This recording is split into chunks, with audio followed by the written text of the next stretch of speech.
Sejam bem-vindos. A aula de hoje nós vamos falar sobre iluminação e teoria da cor. Na verdade, a iluminação e a cor são fundamentais, né, para a questão da fotografia. Então é muito importante dominar esse tema, ter fundamento em relação à questão técnica da iluminação para que a gente possa compreender esse fenômeno chamado fotografia.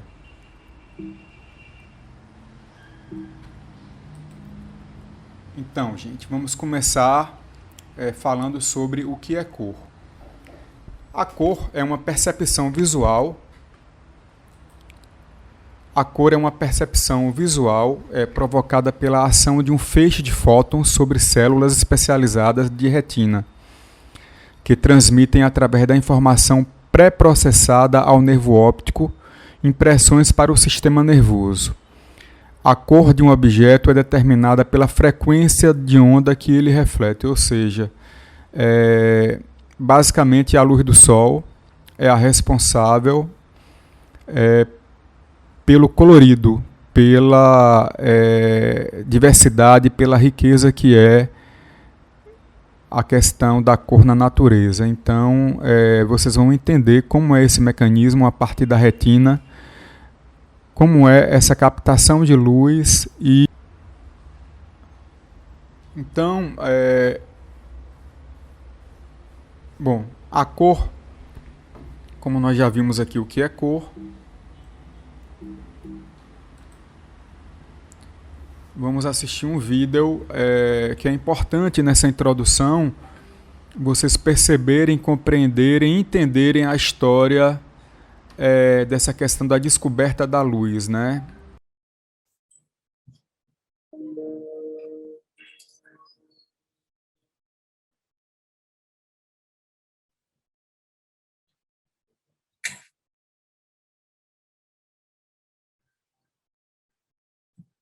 Nós não somos a maioria no planeta Terra. Você sabia que existem mais bactérias neste recipiente do que humanos no mundo? Mas, entre todas as espécies que habitam o planeta Terra, apenas nós, os humanos, conseguimos estimar a quantidade de bactérias que temos aqui. Fazemos isso através de nosso raciocínio. E foi também através da capacidade de raciocinar que nossos ancestrais conseguiram dominar o fogo. Uma importante descoberta que aconteceu centenas de milhares de anos atrás. Naquele tempo, a escuridão era um desafio para os habitantes do planeta. Pensava-se então que o fogo era um fenômeno da natureza que não podia ser controlado, assim como a chuva e a neve. Mas foi possível guardá-lo, pelo menos por algum tempo. De um pequeno incêndio causado por um relâmpago em uma árvore, nossos ancestrais capturaram o fogo. Usando o fogo, eles conseguiram afastar os predadores, iluminar a noite e cozinhar os alimentos. Quando o fogo apagava, era preciso esperar por uma nova tempestade. E sabe-se lá quando isso aconteceria. O fogo era considerado precioso. Tinha que ser alimentado e vigiado. Segundo os arqueólogos, o Homo erectus, um hominídeo que antecedeu o Homo sapiens, usava o fogo cerca de 400 mil anos atrás. Desde a descoberta do fogo, o domínio sobre ele passou por avanços e retrocessos. Acredita-se que o fogo tenha sido conquistado e perdido ao longo de gerações, em lugares e circunstâncias distintas. O Homo erectus habitava o planeta há mais de 1 milhão de anos, quando conseguiu a façanha de dominar e produzir o fogo. Para isso, nossos ancestrais esfregavam duas rochas. A fricção provoca faísca e esta incendeia um material de fácil combustão. A inteligência inquieta de nossos ancestrais continuou produzindo utensílios para ajudar no manejo do fogo.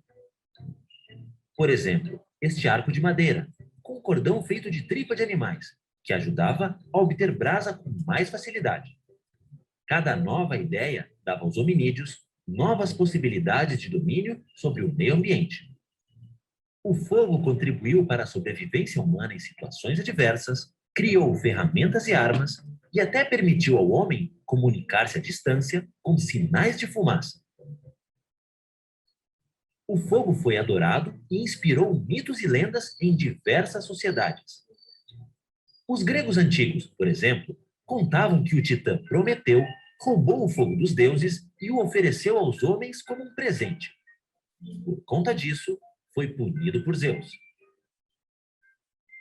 Milhares de anos se passaram para que chegássemos aqui. O domínio sobre o fogo transformou a relação de homens e mulheres com o meio ambiente. E é essa relação que nos permite descobrir como funciona e se organiza a natureza e até mesmo contar quantas bactérias existem aqui.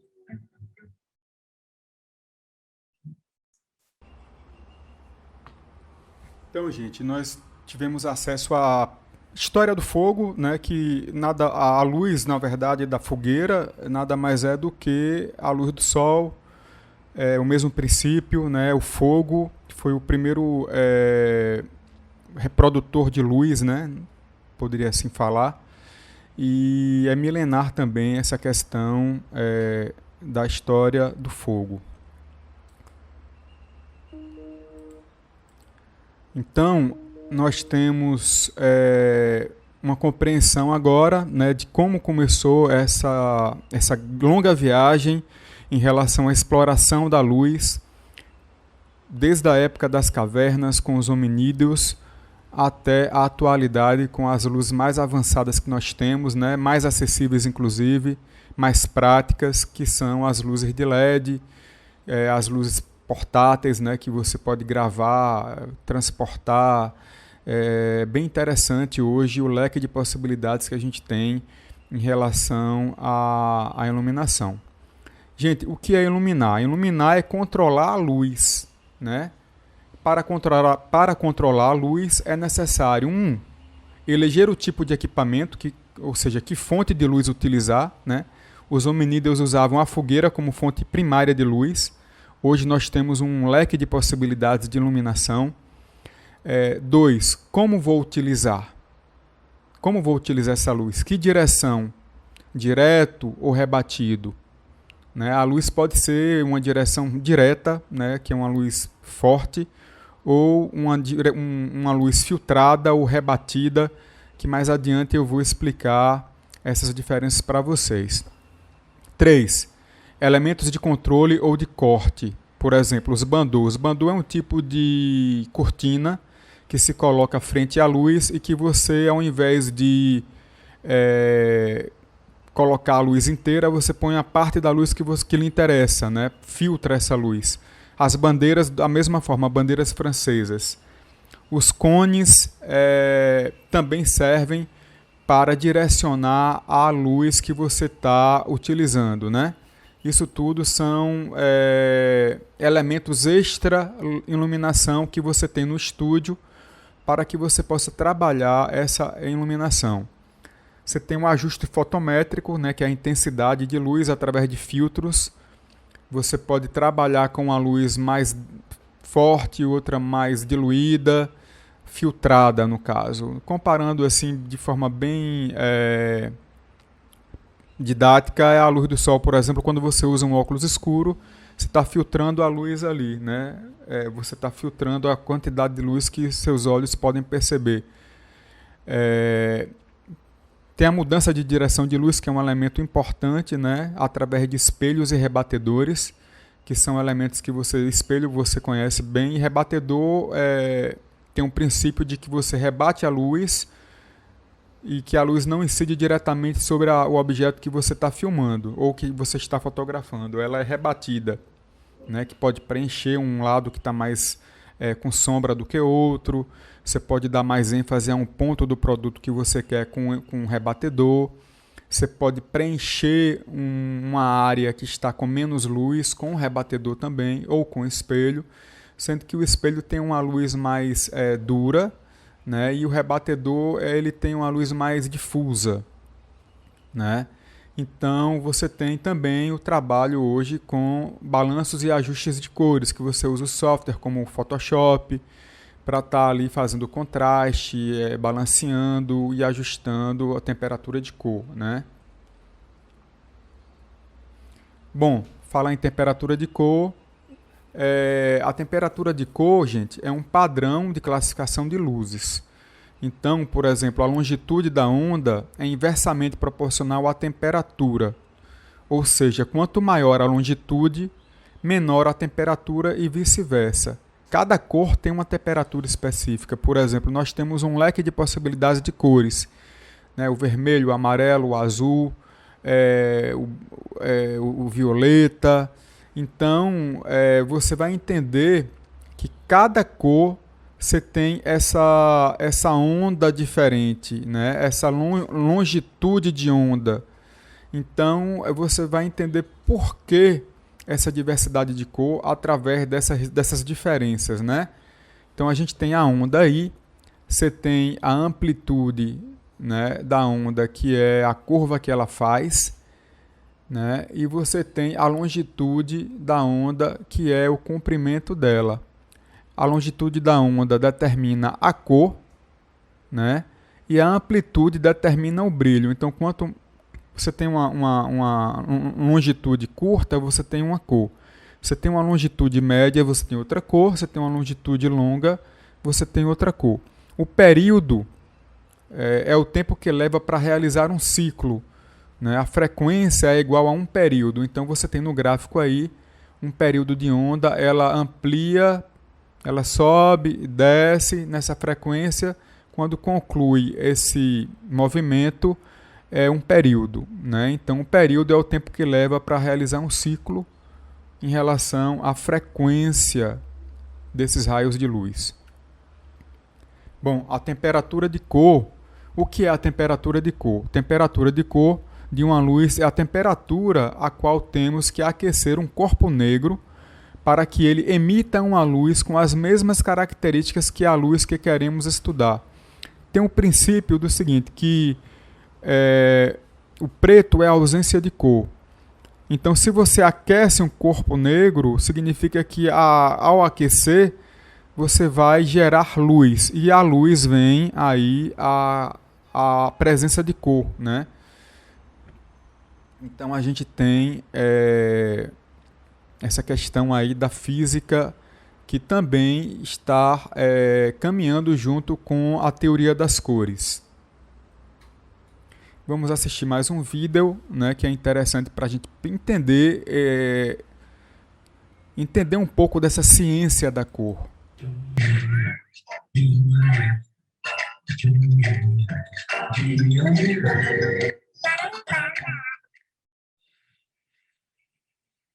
Mãe, meu desenho tá ficando lindo! Eu fiz você, um jardim, uma mangueira, um jatão de água e um arco-íris, Kika. Nossa, é mesmo! Ué, mas de onde veio o arco-íris? Da água da mangueira, Kika. Ninguém entende as minhas perguntas. Eu entendo, Kika. Sua mãe tem razão. O arco-íris se formou quando a minha luz iluminou as gotículas de água que vinham da mangueira. É sempre assim.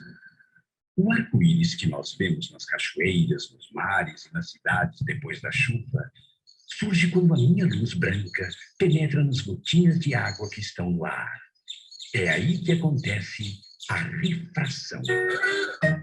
Refração? Eu explico. Primeiro, minha luz chega até as gotinhas de água. Aí ela desvia de direção. Isso é que é refração. Então, surgem as 7 cores básicas do arco-íris. O vermelho, o laranja, o amarelo, o verde, o azul, o turquesa e o violeta. Já que você é uma menina tão iluminada e curiosa, toma este prisma de presente. Uau, prisma! Ué, mas o que é um prisma? Eu sou um maravilhoso cristal transparente com muitos lados. Comigo você pode fazer uma experiência para entender a refração. Eba! Primeiro me coloque na direção da luz do sol. Quando a luz do sol atravessa um dos seus lados, aparece uma fim da faixa curta. É o espectro solar. Espectro solar são as cores que compõem a luz do Sol separadas, como você está vendo. E quem é você? Eu sou o famoso cientista Isaac Newton. Em 1665, eu fiz pela primeira vez a experiência do prisma, que você acabou de aprender. O que acontece com o prisma nessa experiência é igual ao que acontece com as gotinhas de água quando o sol bate nelas e o arco-íris se forma. Quer dizer que a luz branca do Sol é uma mistura de um montão de cores? É isso aí, Kika. Quer ver? Experimente fazer um disco de cartolina com as cores do espectro solar pintadas e um buraquinho no centro. Agora, faça esse disco girar na maior velocidade. Viu? O disco ficou branco. O branco é a mistura de todas as cores. Mãe, eu fiz esse desenho colorido para você. Nossa, Kika, você é uma artista iluminada. O arco-íris está maravilhoso. Ele apareceu por causa da luz branca do Sol, que bateu nas gotinhas de água que saíram da sua mangueira. A luz atravessou a água, depois desviou de direção, numa incrível refração. E as 7 cores básicas foram surgindo, formando um arco-íris e deixando meu desenho lindo. Nossa, Kika, mas de onde vem tanta iluminação e sabedoria? Se eu contar, você não vai acreditar. Um tchauzinho colorido e até o programa que vem com mais um De Onde Vem!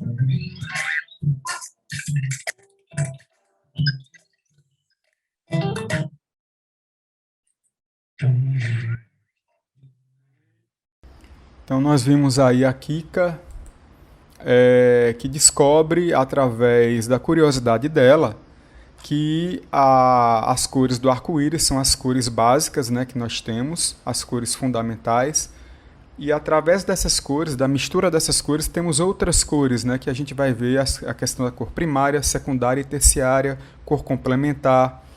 Então vocês viram que existe uma forma de refração, de refracionar essas cores, de dividi-las à luz branca e transformar em 7 cores, né, através do prisma, que é um mecanismo, por exemplo, que na natureza se apresenta através da chuva e do sol, quando as gotículas refletem a água da chuva. Então o olho humano consegue perceber que na luz do sol, você tem ali, na luz branca do sol, né, você tem todas as cores do espectro, né? É bem interessante essa questão. E que cada cor tem sua temperatura específica, né, que chama temperatura de cor, que nós já vimos aqui. Então, nós medimos a temperatura de cor em graus Kelvin, né, que é o padrão da medição dessa temperatura. O 0 Kelvin corresponde ao zero absoluto, né, que é o 0 Kelvin é igual a menos 273 graus. Né, ou seja, o corpo negro começa a emitir luz a partir de uma temperatura próxima dos 700 graus Celsius, 973,3 kelvins, com uma tonalidade avermelhada, né? Não sei se vocês já viram quando você está fundindo o ferro ali, quando tem uma temperatura muito elevada, ele começa a avermelhar, começa a ganhar cor. E a depender da temperatura, ele vai para o azul, ele vai para o amarelo. Por exemplo, observe a fogueira, quando a fogueira está queimando, você vê tonalidades diferentes do fogo. Você vê um fogo mais azul, depois um fogo amarelado, você vê um fogo mais branco, né? Você consegue ver um fogo laranja. O azul significa que é o fogo mais quente que tem, porque ele está mais próximo ali da queima, né? Isso é bem interessante de perceber, de fazer essas analogias com a natureza, com o dia a dia. Então, gente, vocês percebem aqui, por exemplo, o azul, quanto maior a temperatura, 11.000 kelvins, você chega no azul, que é uma temperatura que exige muita energia, né? Já o vermelho, você tem somente 1.200 kelvins. Então, você tem aí o espectro das cores e vai perceber que cada cor você tem um grau de temperatura distinta. Ou seja, você tem o Sol, ele naturalmente ele tem calor, ele emite luz, e a depender da temperatura dessa luz, você tem as cores diferentes, né? A gente consegue está conseguindo compreender como essa dinâmica, como essa ciência da cor. Quanto mais temperatura, a cor é fria. Quanto menos temperatura, a cor se torna mais quente. Fria é o azul, cor quente é o vermelho, né? Então, gente, a gente tem aqui nesse quadro, vocês veem aí, por exemplo, que a luz do céu no céu de dia no Polo Norte tem 25.000 kelvins, né? Aquele céu azul límpido, né? Aí você tem aí 13.000 no céu ligeiramente encoberto, vai diminuindo, né, a temperatura. Aí você tem o céu azul aberto, 9.000 a 12.000 kelvins. E aí você vem aqui, por exemplo, a marcação dos 5.500 a 6.000, onde a gente tem essa marcação verde. A luz do Sol durante a maior parte do dia está entre 5.500 a 6.000 kelvins. Aí lá embaixo você tem a marcação amarela, onde tem 3.200 kelvins. Você consegue encontrar a lâmpada de estúdio fotoflode tipo B, que é halógena, né, utilizada em vídeo, que são os 3.200 kelvins. Por exemplo, a luz do candeeiro, a luz de vela tem 1.700 kelvins. A luz do fogo, como a gente já viu aqui, tem 1.200, né? E aí você tem essa possibilidade aí. Quem quiser aprofundar mais um pouquinho cada lâmpada, cada fonte de luz, dá uma pausa no vídeo que você consegue verificar. Então, a gente partindo para a prática, para o dia a dia, você tem aí o regulado em 3.200 kelvins, a imagem está meio azulada, aqui do lado esquerdo, abaixo. Do lado direito, você tem regulado em 10.000 kelvins, né, que é uma imagem mais amarelada. E regulado em 5.600 kelvins, a fotografia está, digamos, equilibrada. Se não tá, nem está com azul, nem está com amarelo, mas os elementos se encontram ali de acordo com o que é. O azul do mar, o azul do céu, o verde da grama, o amarelado também da parte da grama que está mais seca, né? Bom, partimos agora para a síntese cromática. Na fotografia, trabalhamos com sistemas. Tem o RGB, que é o Red, Green, Blue, ou vermelho, verde e azul, que é o mesmo sistema que encontramos no olho humano, né? O olho humano, existem os cones, que só percebem essas três cores primárias. As outras são formadas por adição, ou seja, uma somando-se à outra, e você tem as cores secundárias e depois terciárias. Mas o princípio básico da percepção dos bastonetes humanos dentro do olho, ele consegue perceber três cores, que é o vermelho, o verde e o azul. Esse sistema RGB é o que a gente usa para fotografias digitais, né, para redes sociais, para salvar o software em Photoshop, que não é para impressão, é apenas para veiculação nos computadores, nessa questão digital, do uso da imagem. Este sistema é também chamado de síntese aditiva de cores, né? Ou seja, você trabalha com as três bases, o vermelho, o verde e o azul, e daí você deriva todas as demais outras cores. Nas câmeras profissionais, né, que não é na questão do celular, também encontraremos chips que captam essas três cores. Se bem que hoje o celular está tão avançado que já existe essa questão da captação, né? Vamos lá, vamos compreender melhor essa síntese assistindo mais um vídeo. Eu gosto do vídeo porque você consegue entender melhor, né, na prática essa ciência das cores. Vamos lá? Teoria das cores. As cores têm um papel muito importante no design e no nosso dia a dia. Elas podem chamar nossa atenção para uma imagem, provocar emoções e até comunicar algo sem usar uma única palavra. Mas como saber quais cores combinam bem e quais não? A resposta é simples: teoria das cores. Artistas e designers têm usado essa teoria por séculos e qualquer um pode aprender sobre ela. Ela pode ajudá-lo em diferentes situações, como, por exemplo, para escolher tons para um design ou para combinar perfeitamente as roupas que você vai vestir. Tudo o que você precisa é de um pouco de percepção e começará a vê-la de uma maneira totalmente diferente. Vamos começar com o mais básico. Lembra quando você aprendeu sobre as cores primárias e secundárias na escola? Bem, então você já sabe alguma coisa sobre a teoria das cores. A mistura do vermelho com o amarelo cria o laranja. A do amarelo com o azul, o verde. Já o azul com o vermelho, o roxo. Se misturarmos essas cores, obteremos outros tons, como o vermelho alaranjado e o verde-limão.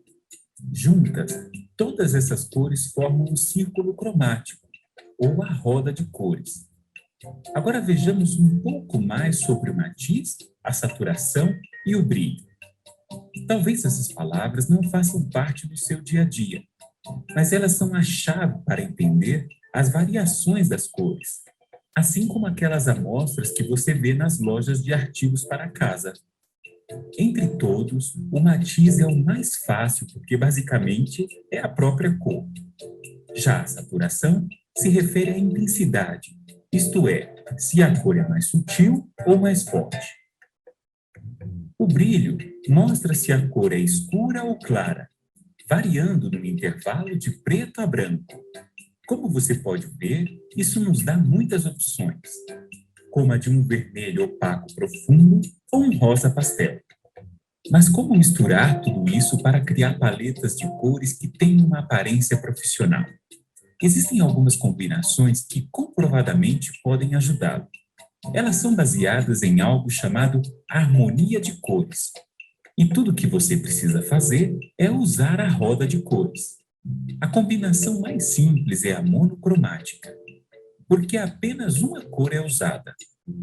Escolha um ponto na roda e use seus conhecimentos sobre saturação e brilho para criar variações. A melhor coisa neste tipo de paleta é que você tenha garantia de que as cores vão combinar. Com a combinação análoga, você escolhe as cores que seguem na roda, como vermelhos e laranjas, ou azuis e verdes. Não tenha medo de brincar com a paleta e criar sua própria interpretação. Esse é o propósito dessas combinações, ser um ponto de partida com o qual você pode se guiar e se inspirar. As cores complementares estão uma na frente da outra dentro da roda. Por exemplo, o azul e o laranja, ou o clássico vermelho e verde. Para evitar que a paleta fique muito simples, você pode adicionar tons mais claros, mais escuros ou com pouca saturação. Com as cores complementares divididas, você usa as cores que estão ao lado da cor complementar. Isso lhe dá o mesmo nível de contraste, mas mais opções de tons e possivelmente resultados mais interessantes. Por outro lado, com a triádica, um triângulo é formado num círculo cromático e as cores que estão em cada uma das pontas são usadas. Essas combinações tendem a ser bastante impactantes, principalmente quando são feitas com cores primárias e secundárias. Portanto, pense bem antes de escolhê-las. Uma combinação tetrádica forma um retângulo no círculo. Por isso não usa um, mas dois pares de cores complementares. Esta combinação funciona melhor se você manter uma cor como predominante e as outras três como complementares. Aprenda mais sobre design visitando edu.gcfglobal.org.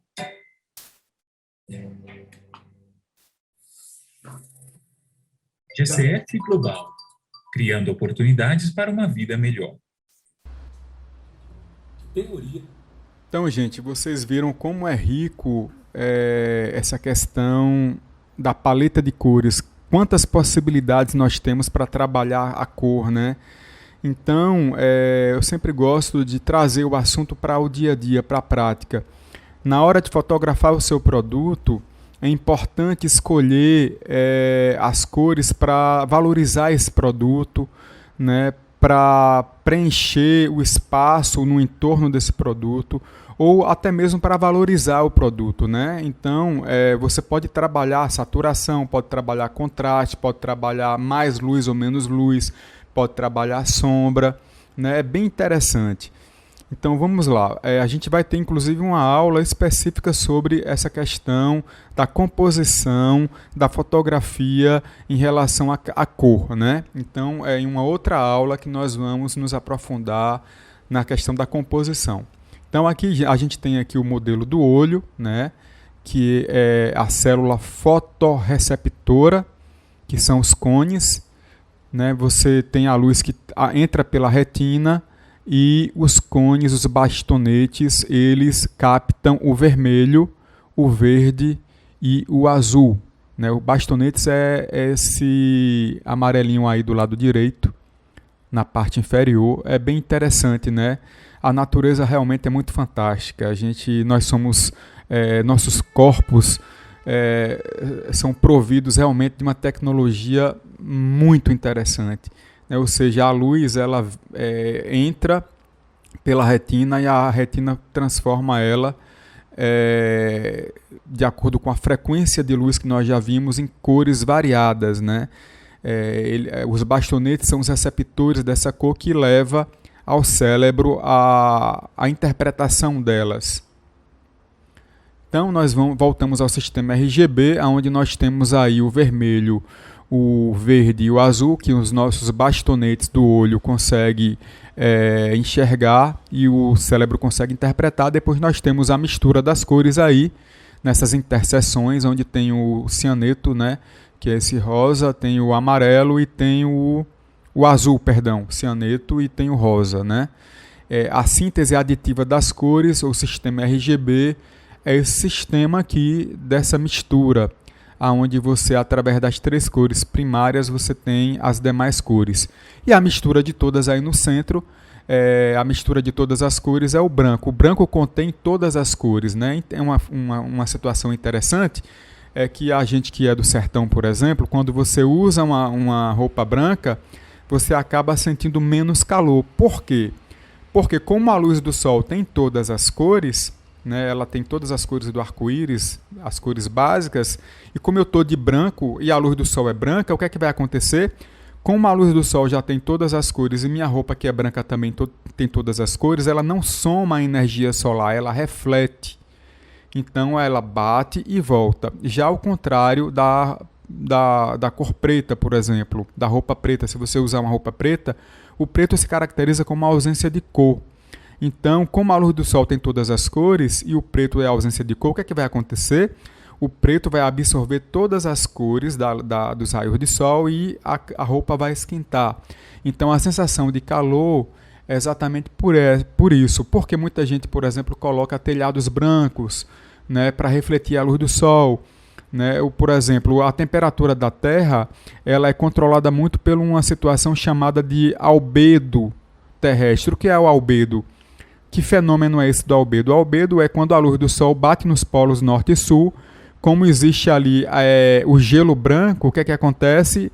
A luz é refletida. O que é que a gente está vendo hoje?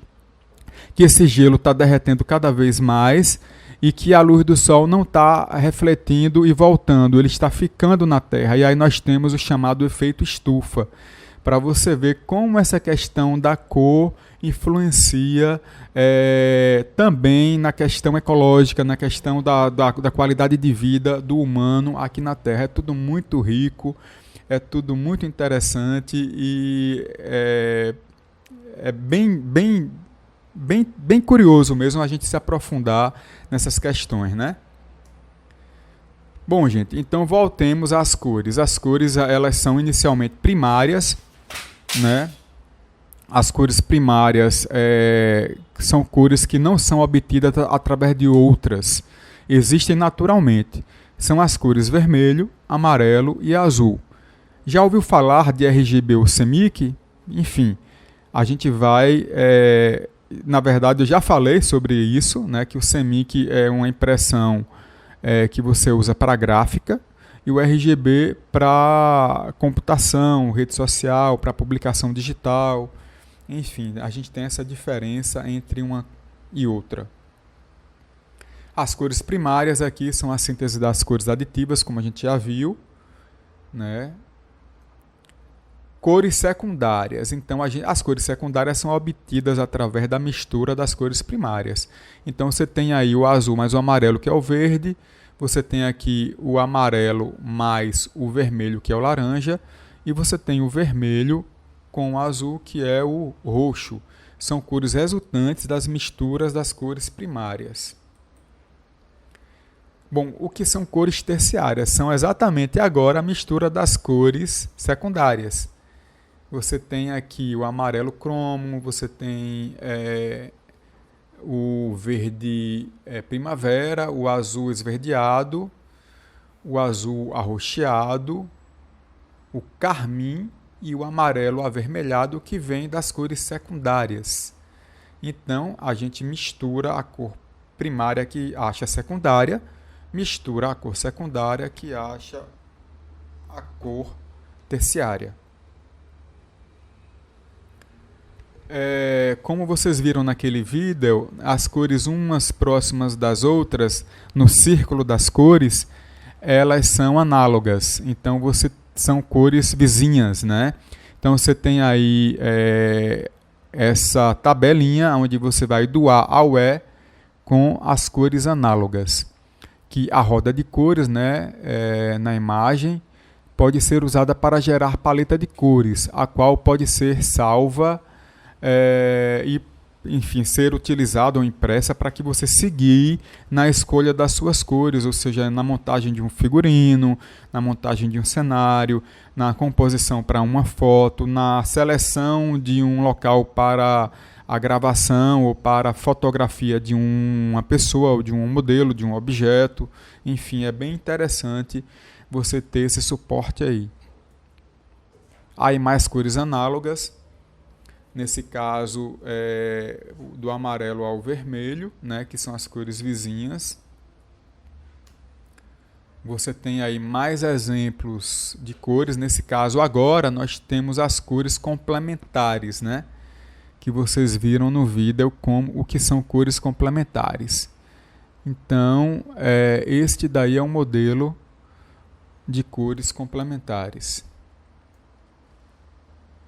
Então, gente, o que é matiz ou tom? Matiz ou tom é a cor propriamente dita, é a longitude da onda, né? Ou seja, como eu falei anteriormente no início da nossa aula, a depender do tamanho da longitude, da sua duração, do seu comprimento, perdão, você tem uma cor diferente, né? Parâmetros da cor. Brilho ou luminosidade é o componente claro ou escuro da cor. Esse parâmetro determina a escala tonal de uma matiz.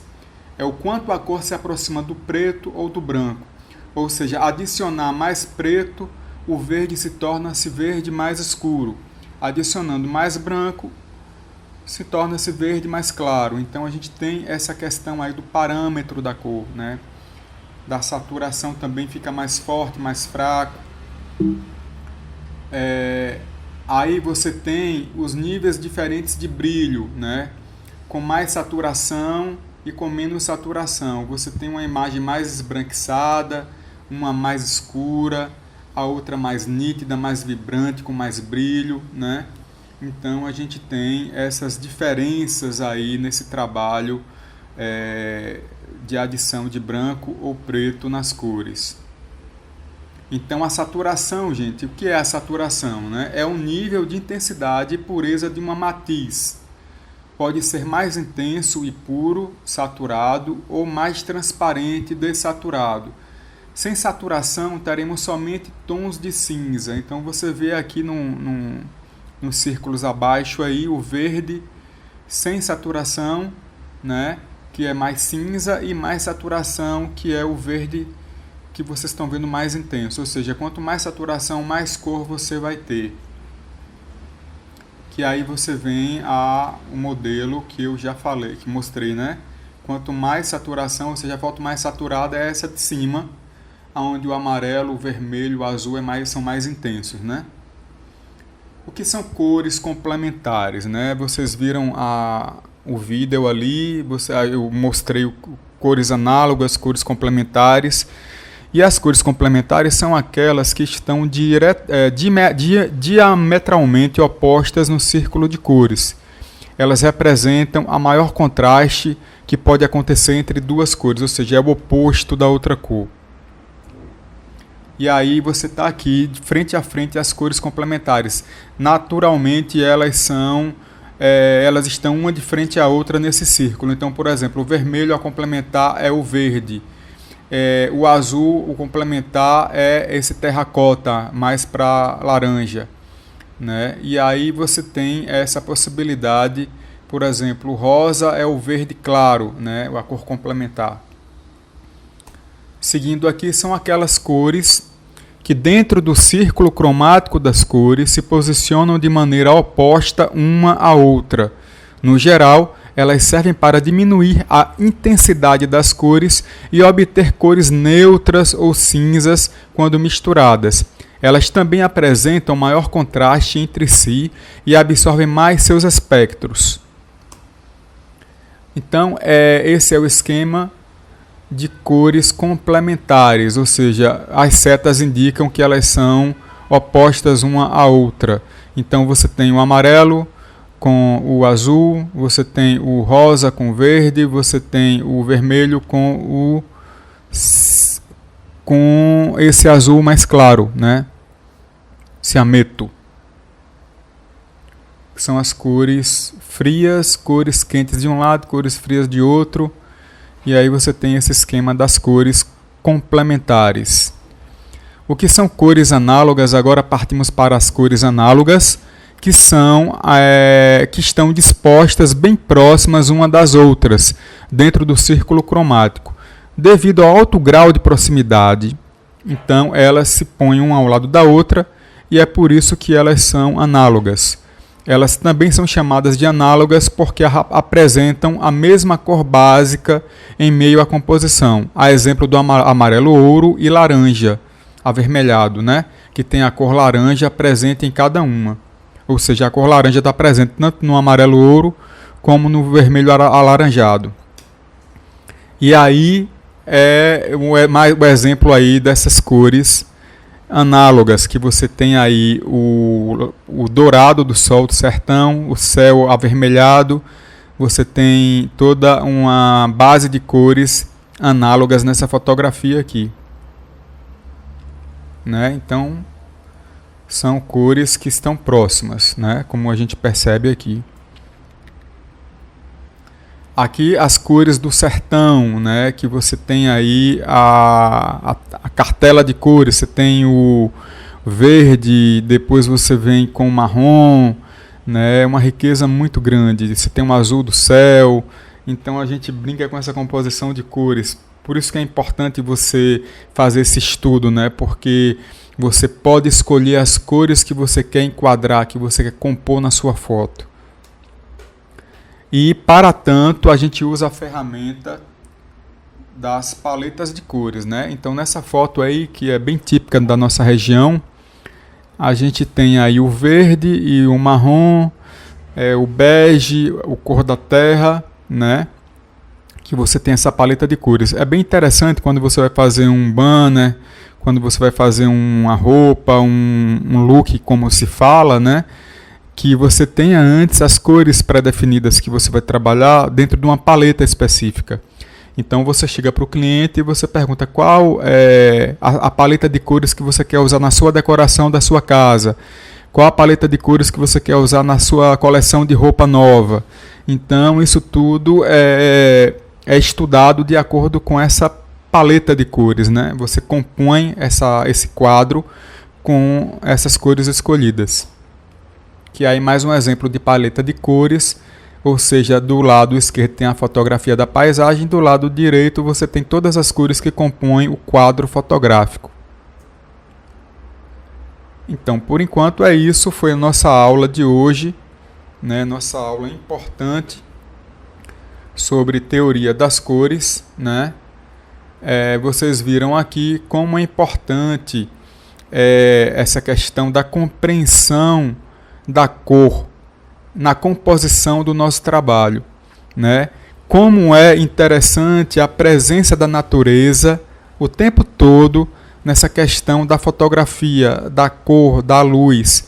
Ou seja, a luz do sol é a principal luz que existe, é a principal luz que determina a cor da natureza, que influencia na percepção do olho humano, né? Então a gente tem uma natureza rica e diversa, assim como as cores do sol. Então cada textura ela reflete de uma forma diferente a onda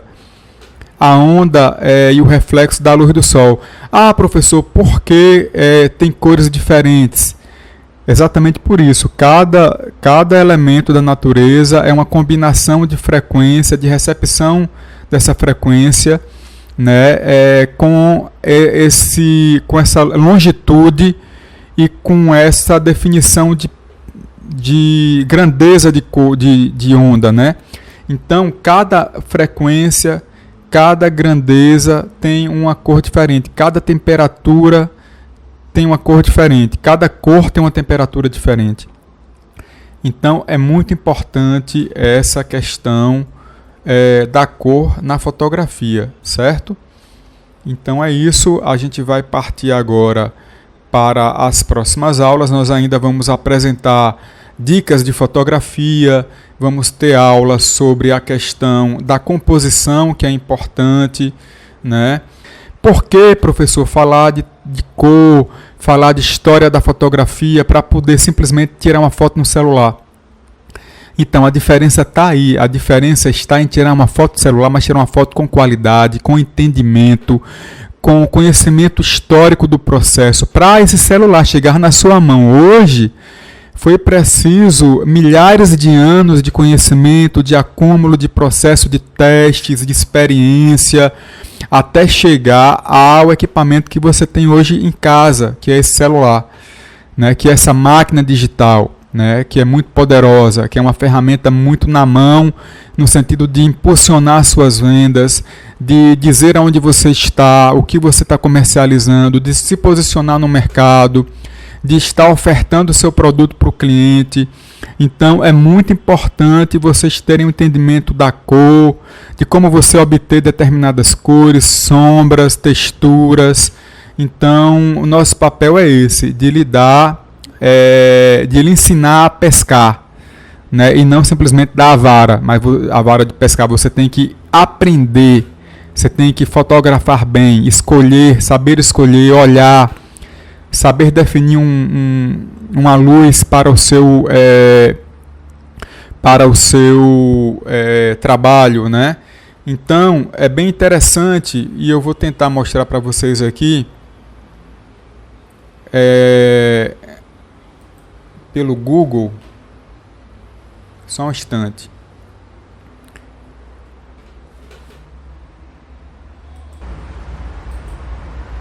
Oi. Bom, testando. Sobre essa questão do controle da luz, né, a gente tem vários dispositivos referentes a esse controle no estúdio e também em gravação externa ou em fotografia externa ou fotografia de estúdio.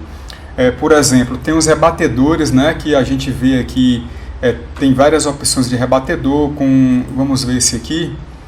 Aqui a gente tem esse rebatedor que tem esse tecido dourado, a luz rebate nele e ilumina o objeto com essa tonalidade mais dourada. Você tem essa possibilidade aqui do prateado e do branco e também do preto, né? Então a gente tem essa possibilidade de trabalhar com o rebatedor, né? A gente tem também as bandeiras, né, como eu falei anteriormente, que são barreiras que você utiliza para a luz não refletir 100% no objeto que você quer fotografar ou filmar. né? As bandeiras, vamos ver se a gente acha um modelo de bandeira para mostrar a vocês aqui. Só um instante. Pronto. Tem aqui essas bandeiras do meu lado direito aqui da tela, aonde você tem basicamente um tecido preto com um tripé, aonde ele corta a lâmpada, ele corta o flash, corta a luz, né, que você está utilizando em estúdio. Basicamente é usado em estúdio porque você tem o controle da luz, você está trabalhando com o controle de iluminação, né? Então esse aqui é um outro dispositivo que você pode usar para controle dessa iluminação. Nós temos várias questões aqui de dispositivos que a gente pode estar brincando com isso. Vamos ver se a gente acha um vídeo aqui do uso dessas ferramentas aqui. Só um instante. Vamos lá, procurar aqui no YouTube.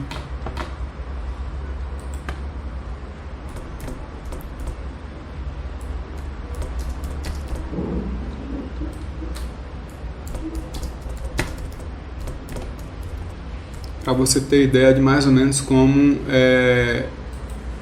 usa-se um rebatedor. Como usar um rebatedor? Vamos lá. Eu posso falar?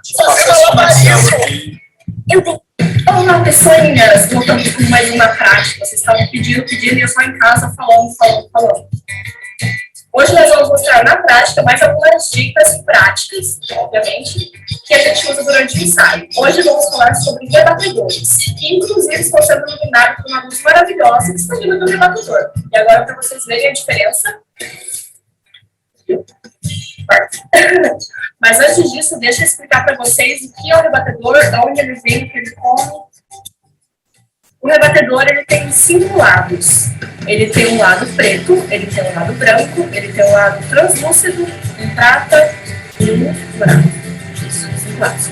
E eu vou falar mais ou menos para que cada um serve. Primeiro, o preto, ele é um bloqueador, ele não um rebatedor. O rebatedor, ele reflete luz. O bloqueador preto, ele vai funcionar mais para quando você quer concentrar a luz, que você não quer que tenha tanta luz, ou você quer criar alguma sombra aqui. Então, se está muito iluminado e você quer criar um pouco de profundidade aqui do lado, você pega e coloca o rebatedor preto aqui. O rebatedor prata e dourado vão funcionar para rebater a luz, tanto prata ou dourado. O dourado, ele é muito complicado de lidar, tem que ser mais para golden hour mesmo, final da tarde, foto na praia, foto com sol. Ele vai dar um dourado para a pele. E se você não cuidar, vai ficar uma cor meio estranha.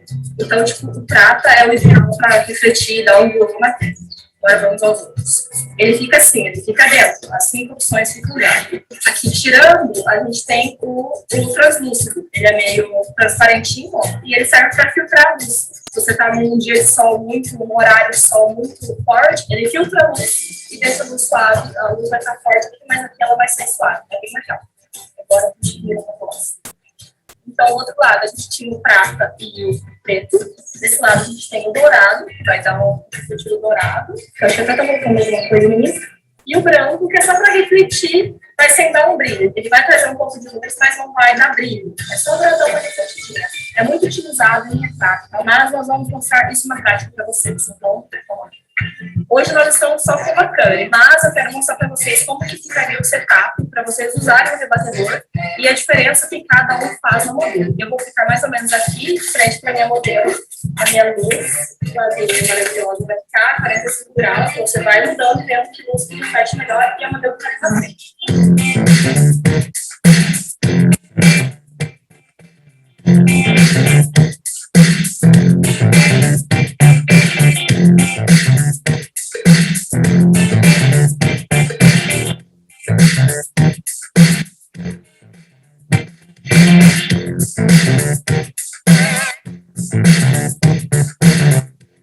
Então, isso que a gente mostrou agora foi só para vocês verem a diferença de entrada de luz com e sem o rebatedor. A gente estava usando o prata. Agora a gente vai usar um pouco o dourado, o branco e o preto para vocês verem. E agora, dessa forma, com o rebatedor de lado, ele pode estar de baixo, de cima, do lado que você quiser. É para ele criar profundidade. Ele vai criar um pouco de sombra, vocês vão ver nas fotos de exemplo. que esse lado do rosto dela vai ficar bem mais profundo, bem mais com sombras. Então, onde você colocar o rebatedor, vai dar um pouco mais de profundidade e deixar um pouco mais escuro. É bem bacana para fazer um retrato mais dramático e tal. Essa parte do rebatedor, de iluminar embaixo ou de escurecer, ela funciona mais para retrato. Em estúdio ou em algum lugar que você está controlando a luz. Aqui, ao ar livre aberto, não funciona tanto. Mas mais escurinho com a luz, funciona. Então, testa.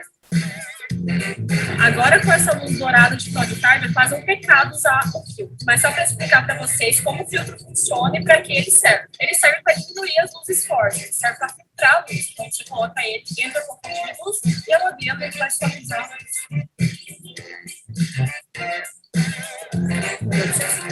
Ele basicamente serve para filtrar a luz. Então, se a luz está forte ou se tem vaca malhada ou alguma coisa, alguma luz errada, coloca o filtro e ele funciona.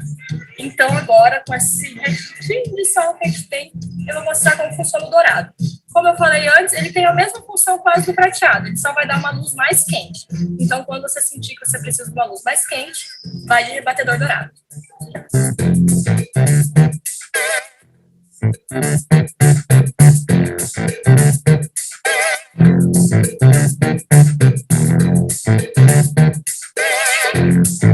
Então, só para vocês verem como que atrás a gente tem um douradinho da luz do sol que está vindo e essa luz do sol também refletida no rebatedor vem para o rosto da modelo. Então, super funciona para fotos de pôr do sol, fotos na praia, fotos que você precisa de uma luz quente. E agora, com o branco, volta um pouco de luz, mas ela é opaca, ela é só uma luz branca que vem assim meio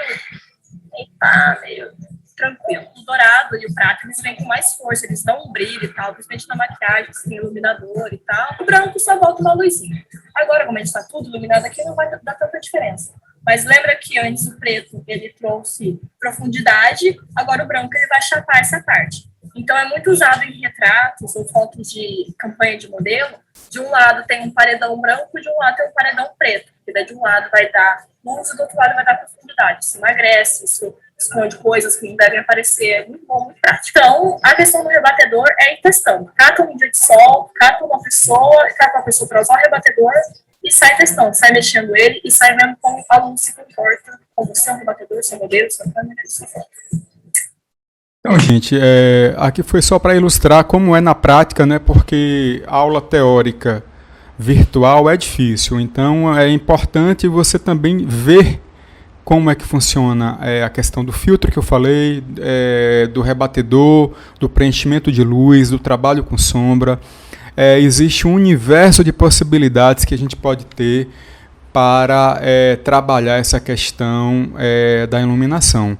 Então, no próprio celular de vocês tem um flash que vocês podem usar ou não, né? Tem que ter cuidado com a sombra em relação ao uso desse flash, enfim. Então, estamos encerrando essa segunda aula e até a próxima aula. Um abraço.